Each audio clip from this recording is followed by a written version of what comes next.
Hello and welcome everyone. आज हम मार्च week 3 2022 के करंट अफेयर डिस्कस करेंगे जो हर एक कम्पिटेटिव एग्जाम के लिए बहुत ही ज़्यादा सिग्निफिकेंट है।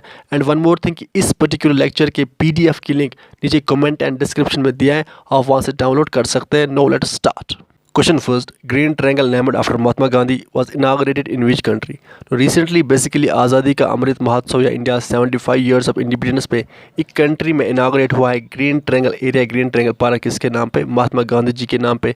तो हमें ये बताना कि किस कंट्री में ये इनाग्रेट हुआ है, दैट इज़ मेडागास्कर में। लो अब हम थोड़ा और मेडागास्कर के बारे में जानेंगे। नाउ ये आप देख सकते हैं, ये बेसिकली इंडियन ओशन है एंड यहाँ पे अफ्रीकन कंटिनेंट है एंड ये है मेडागास्कर, एक आइलैंड कंट्री है एंड इसकी जो कैपिटल है दैट इज़ एंटानारिवो एंड इसी में बेसिकली इस ग्रीन ट्रायंगल को इनाग्रेट किया गया एंड यहाँ पे ये इंडिया है। Okay, now one more thing आपको याद रखना है कि बेसिकली जो ग्रीन ट्रायंगल में ग्रीन वर्ड है ये बेसिकली इंडिकेट करता है Madagascar commitment toward sustainable development. And हमने बहुत बार पढ़ा है सस्टेनेबल डेवलपमेंट क्या है। बेसिकली इसमें 17 गोल्स है। सस्टेनेबल डेवलपमेंट की अगर सिंपल डेफिनेशन देखेंगे दैट इज़ कि हमें प्रेजेंट के रिसोर्सेज को ऐसे सस्टेनेबली यूज़ करना है, यूटिलाइज करना है ताकि जो फ्यूचर जनरेशन आने वाले हैं वो भी इन रिसोर्स से फ़ायदा उठा पाए। Question second, recently the United Nation General Assembly has adopted a resolution introduced by the Pakistan envoy to proclaim dash as the international day to combat Islamophobia. तो पहले हम जानेंगे कि इस्लामोफोबिया है क्या। देखो बेसिकली फोबिया क्या होता है? फोबिया होता है डर। जब किसी से डर होता है तो उसके बाद उससे नफरत होना स्टार्ट होती है। अब ये इस्लामोफोबिया है क्या? बेसिकली इस्लाम से नफरत कैसे करना स्टार्ट करते हैं दूसरे। अब क्या होता है कि इस्लाम को हमेशा टेररिज्म से जोड़ा जाता है, उसके बाद से इस्लाम के खिलाफ हेट से पेश दी जाती है, उसके बाद मुस्लिम पे क्राइम्स होते हैं, मुस्लिम पे अटैक्स होते हैं। सबसे रिसेंट एग्जांपल है कि 15 मार्च को जो अटैक हुआ था न्यूजीलैंड में, एक राइट विंग एक्सट्रीमिस्ट की तरफ से उसने अटैक किया था 2 मॉस्क्स पे जिसमें मोर देन 50 मुस्लिम्स को वहाँ पे मारा गया। तो अब क्या हुआ रिसेंटली, पाकिस्तान एक रेजोल्यूशन पास किया यूनाइटेड नेशन जनरल असेंबली में on the behalf of OIC यानी ऑर्गेनाइजेशन ऑफ इस्लामिक कॉर्पोरेशन। ये बेसिकली 57 इस्लामिक कंट्रीज़ का ग्रुप है एंड इसका हेड क्वार्टर कहाँ पे है? सऊदी अरबिया में। कब फॉर्म हुई थी? 1969 में। ओके, अब पाकिस्तान ने रेजोल्यूशन पास किया on the behalf of OIC. अब इसमें क्या कि 15 मार्च को डिसाइड किया गया कि international day to combat Islamophobia मनाया जाएगा। अब बेसिकली कम्बैट यानी फाइट करना इस्लामोफोबिया के खिलाफ, ताकि जो ये नफरत फैलाई जा रही है इस्लाम के खिलाफ इससे इसको रोका जाए। Okay, Question third, which state UT government has developed the Dishank app to enable the citizens to view the information about the land and its ownership as recorded in the Bhumi database? तो देखो पहले state government ने क्या किया, पहले एक भूमि database portal launch किया। अब ये जो भूमि डाटाबेस इनिशिएटिव है इसका पर्पज़ ये था कि जो लैंड के रिकॉर्ड्स हैं उनको डिजिटाइज करना, यानी पहले पेपर पे होते थे अब उनको ऑनलाइन अवेलेबल कराना। जैसे हमारे जम्मू कश्मीर गवर्नमेंट ने भी की, कौन सा पोर्टल लॉन्च किया, दैट इज़ आपकी ज़मीन आपकी निगरानी। इस तरह से भूमि डाटाबेस भी एक पोर्टल है। अब स्टेट गवर्नमेंट ने क्या किया, इसने एक ऐप भी लॉन्च की। बिकॉज क्या होता है जब आपको पोर्टल पे जाना पड़ता है तो पोर्टल पे जाने के लिए आपको पहले सर्च इंजन में सर्च करना पड़ता है, उसके बाद आप पोर्टल पे पहुंच जाते हो। बट अब इसको सिंपलीफाई करने के लिए इस स्टेट गवर्नमेंट ने एक ऐप लॉन्च की, दैट इज दिशांक ऐप। यानी आप अगर सिटीजन को सिंपली ये ऐप डाउनलोड करनी है उसके बाद वो आराम से अपने लैंड के रिकॉर्ड्स वगैरह चेक कर सकते हैं। तो किस स्टेट गवर्नमेंट ने? That is Karnataka. So is right answer. Question 4, the Museum of the Future which was seen in the news is situated in which country? तो बेसिकली इस पे बहुत ज़्यादा आर्टिकल्स पब्लिश हुए पूरे वर्ल्ड में। इसे most beautiful building in the world भी डिक्लेयर कर दिया गया है। तो कहाँ पे लोकेट है? यूएई। एंड यूएई में कहाँ? दुबई में। तो मैं आपको शो भी करा रहा हूँ। नाउ ये आप देख सकते हो, ये basically museum of the future and ये बेसिकली 7 फ्लोर की बिल्डिंग है एंड इसमें एक कंपोनेंट ऐसा है जिसे नाम दिया गया है journey of the year 2071। And जो विजिटर्स यहाँ विजिट करेंगे इस म्यूज़ियम में, तो जब वो इस कंपोनेंट में जाएंगे तो वहाँ वो क्या एक्सपीरियंस करेंगे कि आज से 49 ईयर्स बाद दुनिया कैसे दिखेगी, क्या क्या चेंजेस आ चुके होंगे and all. But I don't know कि इन्होंने 2071 तक ही क्यों रखा। क्या पता कि इसके बाद शायद वर्ल्ड वार 3 आएगा या समथिंग एल्स होगा, we never know that. And ये कहा जाता है कि जो पूरी बिल्डिंग है, इस बिल्डिंग का जो डिज़ाइन है, जो आर्किटेक्ट है, वो पूरा एआई आर्टिफिशियल इंटेलिजेंस ने तैयार किया है एंड इसमें रोबोट्स ने भी काम किया है। एंड ये बुर्ज खलीफा के बिल्कुल पास है, सो इसका मेन पर्पज़ भी ये है कि टूरिज्म को अट्रैक्ट किया जाए and all. Question 5, recently the couched automatic train protection system was tested by। तो बेसिकली क्या होता है कि वो कि इंडिया में ट्रेन्स का एक्सीडेंट बहुत ज़्यादा होता है, ट्रेन्स आपस में कोलाइड करती है, देन एक्सीडेंट होता है। अब ये एक्सीडेंट ना हो जाए इसलिए ये कवच सिस्टम को डेवलप किया गया। अब बेसिकली ये है क्या कि रिसेंटली जब इसका टेस्ट हो रहा था तो यहाँ से एक ट्रेन आ रही थी, उस ट्रेन में बैठा था minister of railway communication electronic that is Ashwini Vaishnaw ji, and दूसरी ट्रेन यहाँ से आ रही थी, उसमें बैठा था railway board chairman that is Tripathi ji. और ये ट्रेन फुल स्पीड में चल रही थी, यहाँ से आ रही थी, यहाँ से आ रही थी अपोजिट डायरेक्शन में। अब क्या हो रहा था उस टाइम पे कि विद इन 200 मीटर्स में automatically brake system develop activate हो गया और ये ट्रेन्स ऑटोमेटिकली रुक गई। सो यही इस सिस्टम का मेन पर्पज़ ये है कि जो ट्रेन्स में आपस में कोलाइड होता था इसको रोका जाए, जिसकी वजह से एक्सीडेंट्स ना हो। सो अब किस मिनिस्ट्री ने इसको टेस्ट किया recently, that is ministry of railways ने। So is right answer. Question 6, India advocated the biological and toxic weapons convention at which international body. तो पहले हम समझेंगे कि बायोलॉजिकल वेपन्स होते क्या है। Basically biological weapons micro organisms होते हैं, लाइक वायरस हैं, बैक्टीरिया हैं and other are micro organisms जो प्रोड्यूस किए जाते हैं लेबॉर्ट्रीज में, देन उनको डिलैबरेटली रिलीज़ किया जाता है ताकि डिजीज़ स्प्रेड हो एंड देन डेथ्स हो एनिमल्स की, प्लांट्स की, ह्यूमन्स की। अगर हम रिसेंट एग्जाम्पल देखेंगे, बेसिकली जो यूएसए ने कहा था कि जो कोविड-19 था, कोविड-19 जो था ये बेसिकली चाइना ने ये बायोलॉजिकल वेपन बनाया लेबॉर्ट्री में, उसके बाद इसको छोड़ा है। बट अब क्या कोई ट्रीटी है इसके लिए, क्या कंट्रीज़, क्या कोई ट्रीटी ऐसी बनी है, कोई मल्टीलेटरल ऐसी ट्रीटी है जो कंट्रीज़ को स्टॉप करती है, रोकती है ये बनाने के लिए? हाँ, उसी ट्रीटी का नाम है that is biological and toxic weapons convention. अब इसमें क्या कहा गया है कि कंट्रीज़ को ये ट्रीटी, पर्टिकुलर ट्रीटी रोकती है कि वो बायोलॉजिकल वेपन्स ना प्रोड्यूस करे, एंड जो ट्रीटी है ये 1975 में फोर्स में आ गई। तो अब हमारा क्वेश्चन था कि इंडिया ने किस इंटरनेशनल बॉडी में ये कंसर्न उठाया। बेसिकली वी नो कि जब रशिया यूक्रेन का वॉर स्टार्ट हुआ था तो उस टाइम पे यूएसए ने कहा था कि मे बी रशिया जो है वो यूक्रेन पे बायोलॉजिकल वेपन्स यूज़ कर सकता है। तो वी नो कि जो सबसे famous international organization that is United Nation, and United Nation की सबसे स्ट्रॉन्ग बॉडी जो है that is United Nation Security Council. And United Nation Security Council में टोटल 15 मेंबर्स होते हैं, और 15 मेंबर्स में 5 जो है वो परमानेंट मेंबर्स होते हैं, लाइक जिसमें है चाइना है, रशिया है, फ्रांस है, UK and USA.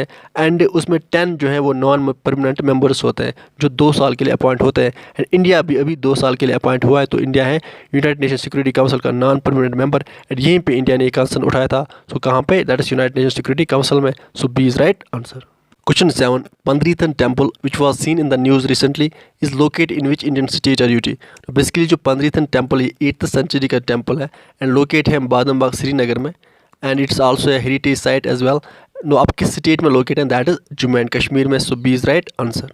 Question 8, recently India acknowledged that technical malfunction led to the accidental firing of which missile landed 124 kilometre inside Pakistan territory. तो इंडिया ने रिसेंटली एक्नॉलेज भी किया है। तो अब आपको ये बताना है कि कौन सा मिसाइल इंडिया से एक्सीडेंटली फायर हुआ था जो दिन पाकिस्तान की टेरिटरी में गिरा था, बट थैंकफुली वो बस्ती से दूर गिरा था, दैट्स वाई कोई कैजुअलिटी नहीं हुई। इमेजिन करो कि अगर वो बस्ती में गिरता एंड कोई कैजुअलिटी होती, देन पाकिस्तान रिलेट करता वापस, तो बहुत हाई चांसेस थे कि वार होता। तो दैट्स वाई वेरी कॉन्शियस रहना पड़ता है, बिकॉज प्रॉपर प्रोविजंस है मिसाइल लॉन्च करने के। तो इसी के चलते इंडिया ने एक इंक्वायरी बिठाई, एंड रिसेंटली अभी रिपोर्ट आया कि 3 IAF ऑफिसर्स को सर्विस से टर्मिनेट कर दिया गया। तो अब आपको ये बताना है कि कौन सा मिसाइल था जो एक्सीडेंटली फायर हुआ था, that is BrahMos missile. So is right answer. अब जो ये ब्रह्मोस मिसाइल है ये बेसिकली इंडिया एंड रशिया ने जॉइंटली डेवलप किया है, एंड इसका नाम भी 2 रिवर्स पर रखा गया है, एक ब्रह्म दैट इज़ ब्रह्मपुत्रा रिवर जो इंडिया में है, एंड दूसरा है मोसोकवा रिवर जो रशिया का है। तो ये आपको याद रखना है। Question 9. Recently, which state government has launched the Meri Fasal Mera Bora e-procurement portal? Due to this portal, it has become the first state in India where as many as 14 crops are procured at the minimum support price. तो पहले हम देखेंगे कि मेरी फसल मेरा बोरा procurement portal की ज़रूरत क्यों पड़ी। बेसिकली जब अभी कोविड-19 आया था तो उसमें बहुत ज़्यादा रिस्ट्रिक्शन लगे थे, जिसकी वजह से जो फार्मर्स थे वो अपने क्रॉप्स को मंडीज़ में सेल नहीं कर पाते थे, जिसके बाद फिर स्टेट गवर्नमेंट ने ये पोर्टल लॉन्च किया। अब इसके बाद फिर 80% फार्मर्स ने इसमें रजिस्टर किया। अब फार्मर्स यहाँ क्या कर रहे थे इस पोर्टल पे कि वो अपने क्रॉप्स से, उनके पास जो फूड ग्रेन्स थे उनको यहाँ ऑनलाइन सेल करते थे। एक और बात, तो अब किस स्टेट गवर्नमेंट ने लॉन्च की, that is Haryana. So B is right answer. And एक और बात की, हरियाणा के गवर्नमेंट ने जो 81 स्टेट मंडीज थी उनको लिंक कर दिया किससे, ई नाम से। अब ये ई नाम है कि that is electronic national agriculture market. अब इसमें क्या होता है, इस पोर्टल में क्या होता है कि इसका मैन पर्पज़ ये है, इस ई नाम पोर्टल का मैन पर्पज़ है कि एक यूनिफाइड मार्केट क्रिएट किया जाए एग्रीकल्चर कमोडिटीज़ के लिए। एक और टर्म देखेंगे that is MSP minimum support price. Basically इस सिस्टम को इंट्रोड्यूस किया था ताकि फार्मर्स को लॉसेस सफ़र ना करना पड़े। अब इस अंडर MSP इसमें क्या होता है, MSP के अंडर क्या होता है कि इवन अगर क्रॉप की प्राइस मार्केट में बहुत ज़्यादा डाउन हो जाए, उसके बाद जो गवर्नमेंट है वो उसको बाई करते क्रॉप को एट ए फिक्सड MSP पे। अब ये MSP कितना होना चाहिए, ये at least 1.5 times cost of that product होना चाहिए, ये सारे कमोडिटीज़ के लिए सेम है। Question 10, which country recently pass the sunshine protection act making day light saving time permanent. तो पहले हम समझेंगे कि डे लाइट सेविंग टाइम है क्या। बेसिकली कंसेप्ट 1784 में बेंजामिन फ्रैंकलिन ने दिया था, आपने नाम सुना होगा। तो अभी कंसेप्ट है क्या, बेसिकली वो नो कि ग्लोब में नॉर्दर्न हेमिस्फीयर है एंड साउदर्न हेमिस्फीयर में।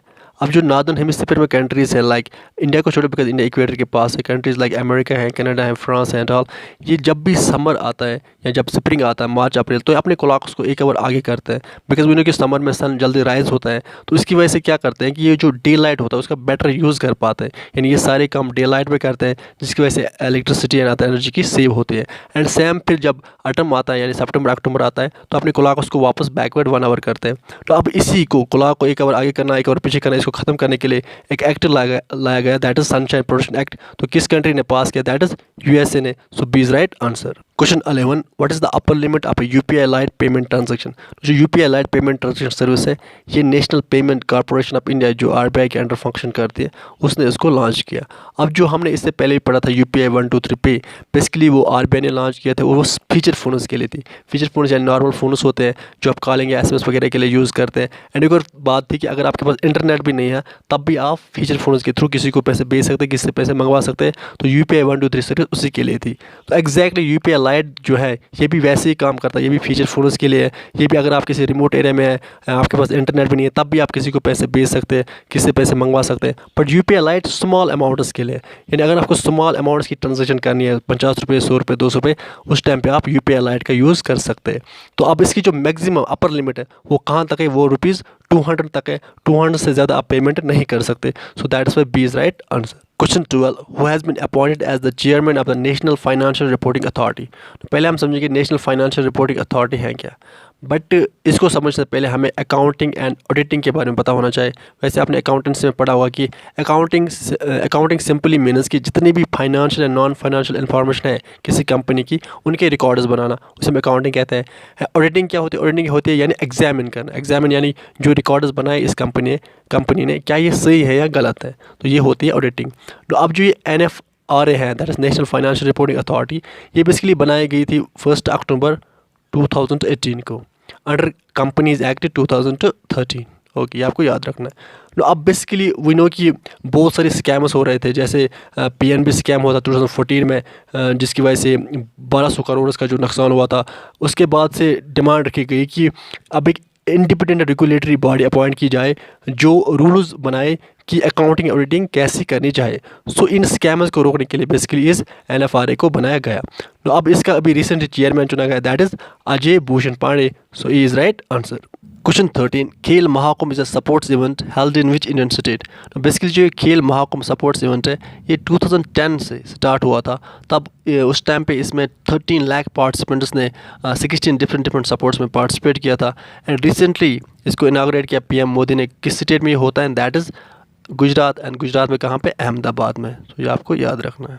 Question 14, which Indian city released a climate action plan and laid down a 30-year road map to tackle challenges of climate change.